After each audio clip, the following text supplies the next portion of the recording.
Skeletons lurk around doorways. Mums guard the steps, a colorful warning of the ghoulishly grinning gourd set above them. Pumpkin murder season.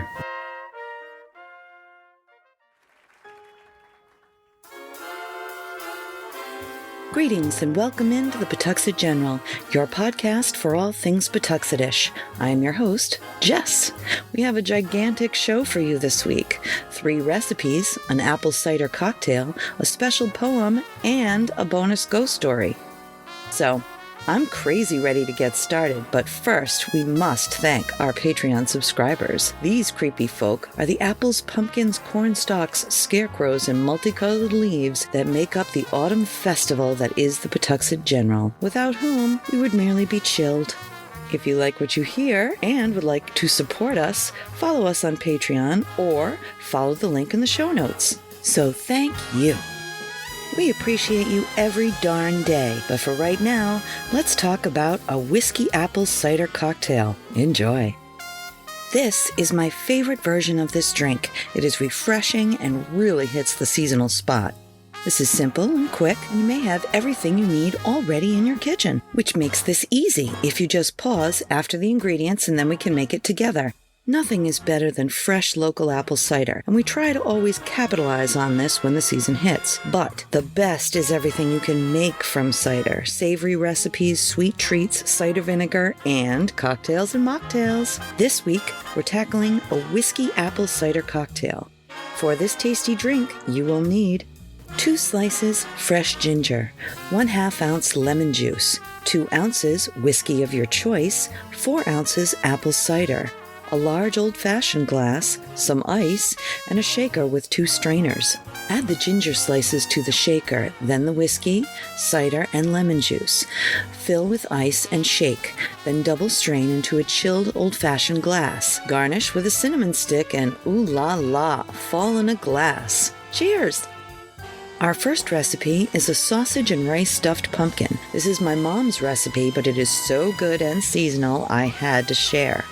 For this recipe, you will need 1 sweet pumpkin, about 4 pounds, 1 onion, diced, 1 pound of sausage, sweet, no casing, 3 cups of rice of your choice, pre-cooked, 3 eggs, 1 teaspoon Italian seasoning, 1 teaspoon pepper, a 1/2 teaspoon of salt. You'll need a deep casserole dish, and 1/2 cup of apple cider, 2 tablespoons of oil of your choice. I use grapeseed.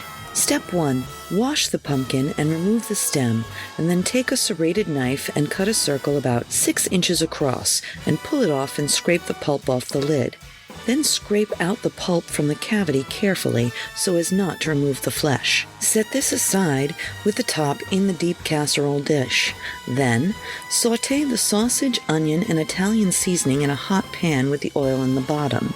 When lightly brown, deglaze with the apple cider.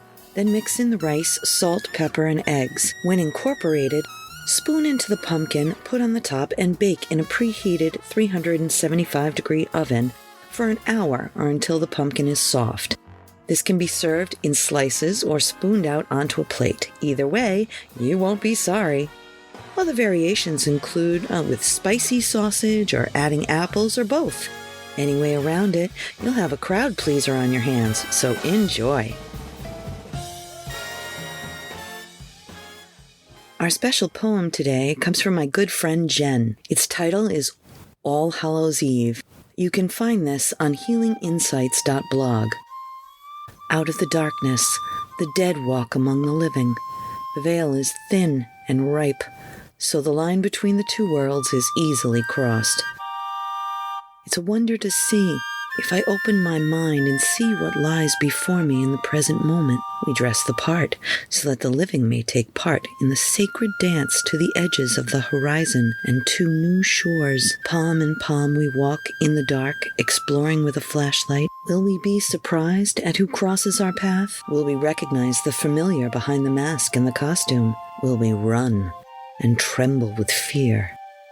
Can I hold the line to be a safe haven for the lonely and the scared? For one day, we will have to take the one-way pilgrimage to the other side and follow the well-grooved path to see where it leads. But tonight, We pretend that we are walking among what is unreal, now made real and tangible. A valley that is easily crossed for those who open their minds and their hearts and accept what lies before them, even through a dark and scary night. Thank you, Jen.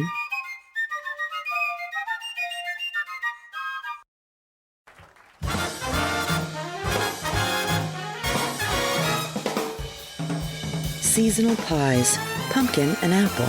Oh yeah, it's pie season. Well, all winter long it is, but we're breaking it in with pumpkin and apple pies. But first, let's have a little pie crust refresher. We talked a bit about pie in episode 35, but this crust works for both pumpkin and apple pies. It is so reliable. If your pie dish is 9 inches or larger, you may want to double it, but the rule of thumb is 1 recipe per crust. You can always cut off the extra and use the trims for jelly cookies. For 1 crust, you will need parchment paper, 1 cup flour, 1/3 cup butter, unsalted, cold, and cubed, 4 tablespoons ice water. Have a little more on hand just in case you need it.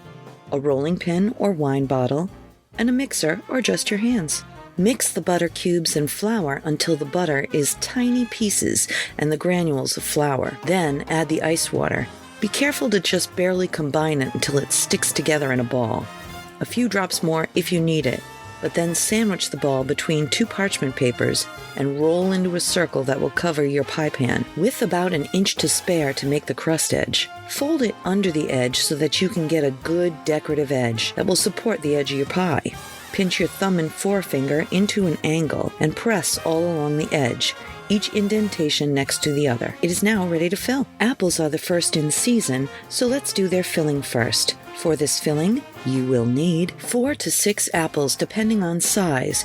During the winter when I can't get local apples, I use Granny Smith for that nice bite of tartness. But in peak season like right now, Cortlands are my go-to for pie. You will also need 4 tablespoons butter, 3/4 of a cup of sugar, 1/2 tablespoon cinnamon, and 2 tablespoons of flour. Alrighty. First peel, core, and cut your apples into equal-sized pieces. Then, in a large bowl, mix them together with the sugar, cinnamon, and flour until they are all coated. Then tumble them into the unbaked shell we just talked about. Dot the apples with the butter. If you want a 2-crust pie, double the above crust recipe. This is also enough dough for a lattice top. If instead you like a crumb top, flour, butter, cinnamon, and sugar mixed together does a great job. Now for the pumpkin filling. The best fresh pumpkin for pies is a Cinderella pumpkin. It's a French heirloom variety popular in the 1880s and are still favored by French chefs to this day, specifically for their soups and pies, although they are mostly sold as ornamental pumpkins at this time of year here in the States. I'm here to tell you that they are a great, tasty, gorgeous, colorful, nutritious treat. So now let's bake one. Preheat your oven to 350 degrees. Then wash your pumpkin and put it in a vessel about 2 times larger. Then add the vegetable and bake for an hour until soft to the touch. When it's cool, gently cut off the top and remove the pulp and seeds while leaving as much of the flesh as you can. Cut away the skin with a butter knife and put the flesh in a big bowl. Then blend with an immersion blender or mash with a hand masher. This kind of pumpkin is not very stringy, and I find it mashes up just fine. But if you're looking for an even smoother texture, try the blender method. Measure out 2.5 cups for every pie, then store the rest in the freezer for future recipes. We've got quite a bit of pumpkin season left to go. I suggest 2-cup amounts so that it's easy to know how much you have for a recipe. So, take those 2.5 cups of pumpkin, and for the rest of this pie, you will need 3/4 of a cup light cream, 3 beaten eggs, 2 tablespoons melted butter, 1/3 of a cup molasses, 1/2 teaspoon cinnamon, a 1/2 teaspoon ground ginger, a 1/2 teaspoon ground nutmeg, 1/4 teaspoon salt, and a 1/2 cup of sugar. Preheat your oven to 425 degrees. By the way, this cooking time goes for both pies. Add the cinnamon, ginger, nutmeg, and salt to the pumpkin and stir until mixed in. Then add the butter, molasses, and eggs. Mix again, then add the cream in for the last mix. When fully incorporated, pour into the shell and pop into the oven for 15 minutes. Then turn the oven down to 350 degrees and bake for another 35 minutes. The pumpkin pie is finished when the center still has a little jiggle. It will solidify as it cools. The apple pie's top should be glazed with an egg yolk on top before baking, but the timing is about the same. It is done when it is golden brown and bubbling in the middle. Both pies can be served with whipped cream or even a la mode. I know you'll enjoy them. I have a blazing hot news flash about an amazing local event that you'll want to attend, taking place with my friends and neighbors at Emerald Frog, Reiki and More in Cranston. The event is the first annual Spooky Soiree. You can come on in and take part in lots of great activities. They will be hosting readings, chair massages, Reiki, shamanistic energy healing, spiritual counseling, and light language intuitive alignment technique. There will also be tons of tasty snacks and ghoulish goodie bags to have as a treat. Be sure to save the date, Friday, October 28th, 2022 at 6 p.m. and pay a visit to the new Emerald Frog, Reiki and More location, situated conveniently at 1844 Broad Street in Cranston, Rhode Island, 02905. Emerald Frog, Reiki and More is an alternative health and holistic service helping the Edgewood and Pawtuxet communities. Come enjoy an evening of fun, friends, and food this spooky season. I want to tell you about my friend Mike and his electromagnetic pinball museum and restoration arcade. It's an all-inclusive place to relax and share anything related to modern pinball, EM pinball, and arcade games. A group of pinball and arcade fans with an addiction to games of all kinds and Lego too. $10 gets you free play on pinball and arcade games all day. You can find them at 881 Main Street, Pawtucket, Rhode Island, or online at www.electromagneticpinballmuseum.com. But I must admit, all this pie talk reminds me of that one particular holiday season, which was peculiar to say the least and life-threatening at worst. This is just a taste of the many disturbing things that happened in the White House of Henry Street. Our children were little, 6 and 1.5, and we found this 2-floor, 5-bedroom, 2-bath apartment for a very reasonable price. We had close family friends that were also looking, and so we decided to split the floors and share a kitchen. Now, my close friend Em and I have the kind of friendship that we lived together before, and were very comfortable in that we almost never disagreed. This changed in that house. We all felt uncomfortable, like the happiness got sucked out of us every day. I clearly remember one day making pies for a Halloween party that we were having the next day for my eldest child's classmates. I was in the kitchen, one large room with a scullery on the side. I was concentrating on baking and cleaning for the next day, with my youngest acting as a satellite around me. My youngest kept her counsel from a very early age, but had many versions of the word mama. There was the regular chant while running in a circle around me, mama, mama, mama. The curious, mama? The attention-grabbing, mama. But while I was baking that day, she said, mama, which had fear laced through every syllable. I froze and looked at her. She was staring at the ceiling light. It was filled with fluid while on. Fearing an imminent explosion or debris falling from the ceiling, I ushered her out and put the baby gate up in the doorway. I had been filling pies at the time and was perplexed which to attack first. The overhead light? Securing the pies? Just then one of my roommates came down to make their own dinner. Em was surprised, to say the least. She and I talked about what we were seeing. It was a viscous fluid in the light, not water. It blew our minds. There was no plumbing above us, just a roof, and it wasn't raining. And the room held a heaviness that was hard to explain. But we covered our dishes and my pies baked. We didn't wait in this room. Oh no. I waited with the kids and my friend upstairs. After, of course, removing the fixture and dumping out the goopy mess. This episode stuck with me even though I tried to hush it up with the household. Members of the house continued to argue. This put a dark pallor on the holidays, and even though the Halloween party went well, we all kept waiting for the other shoe to drop. During Thanksgiving, shadows were present in the corner next to the radiator, but I was hesitant to tell anyone for fear of scaring the children. But even though I could feel the darkness encroaching on our lives, I became relaxed.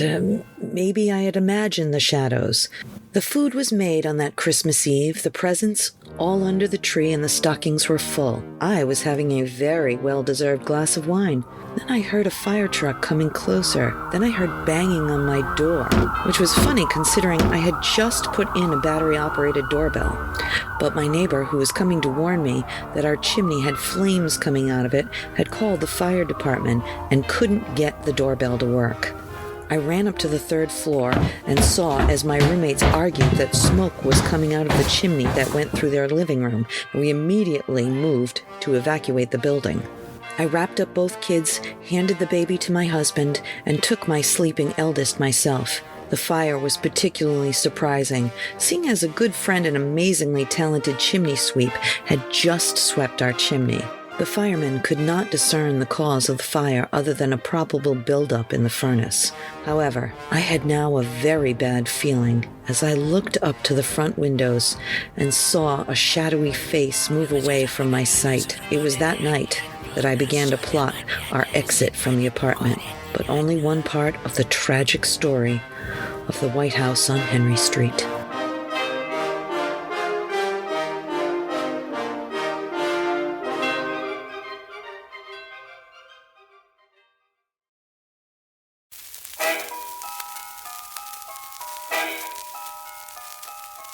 Thank you once again for joining us here at the PG. If you would like to contact us to tell us your own ghost story, or with a question about a recipe, or would like to make an order for pickup from our general store, our email is jess@pawtuxetgeneral.com, and we would love to hear from you.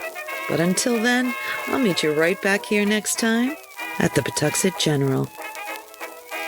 A Something for Posterity production, pre-recorded in Pawtuxet.